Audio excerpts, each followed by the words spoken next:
I'm going to briefly go over why eVTOL is not the future of urban air mobility, and conventional autonomous helicopters with my innovation are going to be the future of urban air mobility.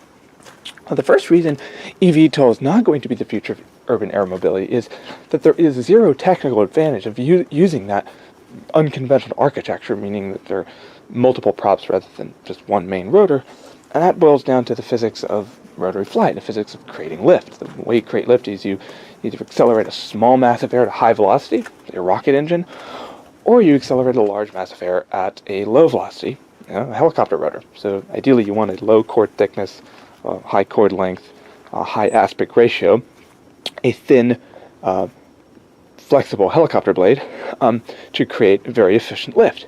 That's what you do. You want as many as possible. You want, it looks like an Mi-26, right, the largest helicopter in the world. You don't use a fan, you don't use a propeller, you use a rotary wing.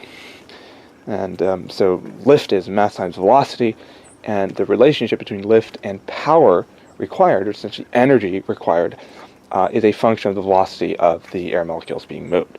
The way to create lift is by moving air molecules, and if you move air molecules at a higher rate, more power will be required relative to the amount of thrust produced. And so you want to reverse that relationship. Now, so that's the first thing. And so all these eVTOLs are going to have higher rotor downwash, thus they're going to consume a lot more power. They're also going to have higher disk loading. In addition, they have less built-in redundancy, because if one prop fails, the aircraft becomes very unstable. And thirdly, from what I gather, they're planning on using very low energy dense sources of propulsion, which I wouldn't understand, because these kinds of aircraft need more power to begin with. So why would you want to use a lower energy dense source of propulsion, such as lithium chemistry, which is used for cameras, but cameras don't require immense amounts of power. So the second reason is that you still have the same infrastructure and noise problems. They argue, well, the noise is different. The noise is a constant whooshing sound rather than this oscillating chop-chop sound, and that's true. The rotor blade sound frequency oscillates off and on, whereas a prop rotor would be more of a continuous low-pitch drone, but it's still nonetheless very bothersome. I mean, noise is noise. It's all about decibels, and these VTOLs are going to have about the same decibel output, because you can't cheat physics. If you're going to move a mass of air, you're going to have to make decibels. If you're moving a mass of air at a higher velocity, you're going to create higher decibels. So it'll be louder than a helicopter, just be less oscillating. It won't oscillate, so it'll be in some sense less noticeable. But noise is noise, and jet engines are continuous, relatively low pitch noise actually from a distance. A turbofan is relatively low pitch, and it's very bothersome to people. So the noise problem is definitely not solved. And the second major problem is that you still have the infrastructure constraints. You still have to build infrastructure, and that getting that infrastructure approved is going to be very difficult, just as getting rotorcraft infrastructure approved, because of the noise. No one really wants, and the safety as well. I mean, the fact is, any form of vertical flight is relatively dangerous compared to fixed-wing aircraft. And civilian rotorcraft, the air medical industry, and the touring industry have a pretty poor safety record. That's just a fact that you can't get around. And there is very little reason to think that automation is going to solve that, because if you look at the record of autopilot in the automotive industry, Tesla Autopilot, it's not so great. So self-driving cars are incredibly difficult to design, because getting a computer to essentially predict all of these nearly indefinite scenarios is virtually impossible. Now you can say, well, flight is easier and simpler. And yes, that is true, but I don't think autonomy is going to make it any safer. It might reduce cost, because you can save $80,000 per year. That's a lot of money, but aside from reducing cost, it's not going to actually make anything safer.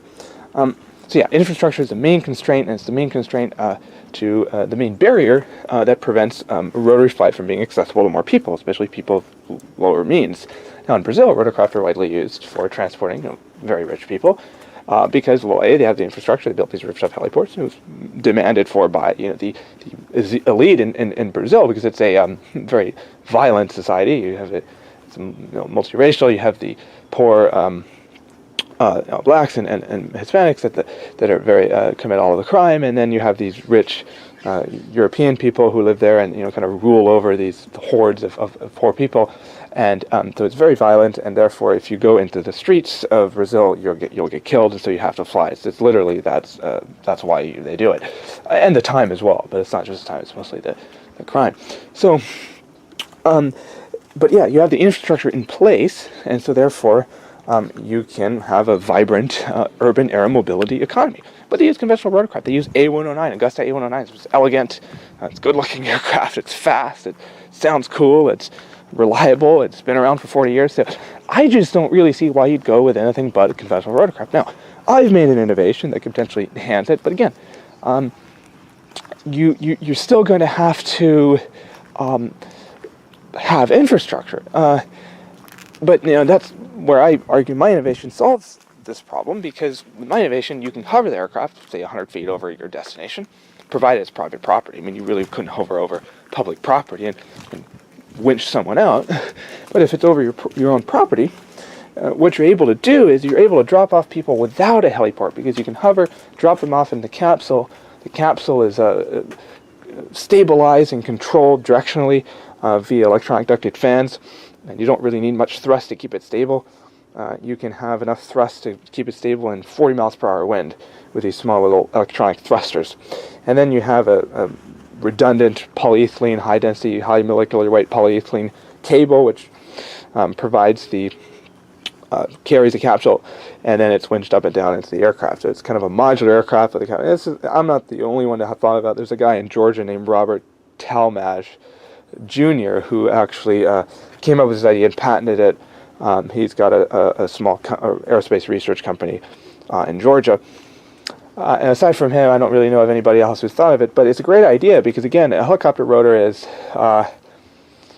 50 feet, so you need a big heliport to land. I mean, it's 40 feet for realistically, 37 feet, say, or actually 36 feet for your typical 3.5 ton or 2.5 ton helicopter. But if you're in a 5-ton class like an AS365, it's 40 feet, but you need some margin, right? You can't land 3 feet next to a tree trunk, and so you're going to want, say, 10 feet on each side, and then you have to have a fence to keep the kids out, and you're going to make lots of dust. And if it's a desert environment, you're going to have brownout, which causes sand ingestion in your turbo shaft, and that necessitates use of air filters, but air filters reduce the airflow of the engine, reducing the power output, and you need the most power when you're landing and taking off, or not, well, actually, yeah, you need the most power when you're out of ground without cover, or at very high speed. The minimum power requirements when you're at like 40 knots, 40, 60 knots, I think highest power requirements either out of ground without cover and V&E. But the point is that you want to be able to drop off your passengers, or maybe even taking cargo. You're carrying stuff, but you don't want the infrastructure. Many people say, well, helicopters can already land anywhere, can't they? Why do you need this system? Well, they can, but again, they're big, and you can't really land a helicopter in a typical residential street. It's very dangerous. You need appropriate landing sites. You need a level landing site. You need a landing site that's not muddy, so your helicopter doesn't sink when you take off. You can have dynamic rollover. You need an environment that's free of obstacles. So really, you can't land anywhere. And if you do, you're going to have a higher rate of accidents. I mean, the fact is, a large number of rotorcraft accidents happen during takeoff and landing, especially in dangerous environments. That's why the EMS helicopter industry has such a high accident rate, because they land in parking lots. I mean, you really don't want to land in a parking lot. You safely hover above. You put in 4-axis autopilot, AS365 Dolphin, MH65. Coast Guard helicopters have this autopilot system. They press a button and it'll hover on its own. You just hover and you drop off the capsule and do your job. That's a much better solution than landing and putting yourself at risk. The helicopter wants to be in the air. It doesn't really want to be landing in these dangerous terrains and dangerous settings. With light poles and trees, and there's a video of a EMS helicopter in British Columbia that's landing on this small road, and it chops the tree or the power lines, right? So it's really inadvisable, I should say, to land these larger rotorcraft, especially in medium to large rotorcraft in these unsuitable terrains, unsuitable environments. And then, of course, you exacerbate that when you're in urban cities, right? You're in urban areas. You're dealing with high-rise buildings and mid-rise buildings. I mean, you just can't land anywhere. You can't land on the rooftop of your typical building. So how do you really use this helicopter? Yeah, it can land anywhere, but that's in theory. In practice, it can't. So you want to have this small capsule that you can drop off, and then you can even disconnect the capsule and pick up a new capsule, switch capsules. You can have an EMS capsule. You can have a capsule tailored for charter. You can have a capsule tailored for cargo, utility. You can do all sorts of stuff with it. And I think that would solve your urban air mobility problem. And if the helicopter's further up, it's away from people. Sound dissipates rather rapidly with distance. I think there's a calculator on the internet that you can use to calculate the dissipation of sound sound waves over distance, and it dissipates rapidly. So, but 50 to 100 feet would be the ideal height. The other major advantage is you can drop people off on boats, because boats, if you want a yacht with a helipad, you're gonna need like a super yacht. Typical helipad, something like 40 feet, I think. So you really can't put a heliport even on an 87-foot Protector class cutter, which is a U.S. Coast Guard boats that patrol out here in Bodega Bay. Actually, they're based in San Francisco partially, but you wouldn't be able to put a helipad for, say, the A365 Dolphin on that thing. So the only way you can drop guys on the boat is by rappelling. But the problem with rappelling is that it's rather dangerous. You're being blown around by the wind. You can get hurt. And you really can't just drop off VIPs that way, right? So you can't get blown up, get your hair all blown away when you're going to a business meeting. So you need a more safe method of dropping people off without landing the primary aircraft. And again, we do that through rappelling, but integrating a capsule with directional control and crash resistance, right? Because the capsule would be just as crash resistant as the aircraft, and the likelihood of the capsule crashing is no more likely than the likelihood of the main aircraft crashing, because they're interconnected and cables have a minimum break strength. I mean, polyethylene, high-density polyethylene, it was designed to more ships, more like container ships. So it's like 10 times stronger than steel. It's very abrasion resistant.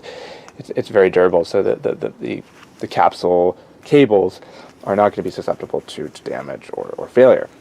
And if you were to have an accident, again, the capsule is just as crash resistant. Now you can say, well, the capsule can't auto-rotate. Well, the problem with that auto-rotation argument is that helicopters are going to be doing the work that you buy a helicopter for, which is literally hovering, right, and dropping off people on an offshore wind turbine or offshore oil rig, is when you can't auto-rotate if you're at zero airspeed, right? So you're out of your, in the dead man's curve, right, you're out of the auto-rotation area if you're at low airspeed, and so you need two engines or you need a redundant propulsion system. That's just a fact. And that's an argument for the eVTOL guys. They say, well, auto-rotation really by itself is kind of not that useful for most of us. I mean, let's say you're flying over a big city. You're like, okay, well, you auto-rotate. It's not very useful. You're going to come crashing down into a high-rise building.